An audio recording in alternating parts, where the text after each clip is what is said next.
James Allen, 27. listopada.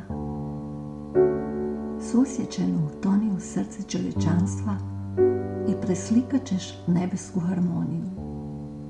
Izgubi se u bezgraničnoj ljubavi prema svima i činit ćeš trajna djela te postati jedno s vječnim oceanom blaženstva.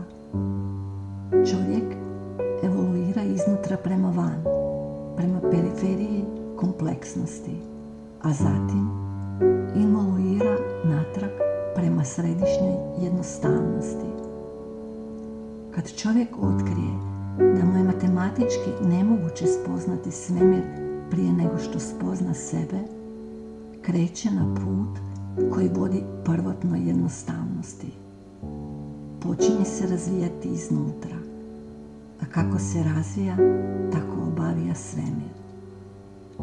Prestani nagađati o Bogu i pronađi sveobuhvatno dobro u sebi.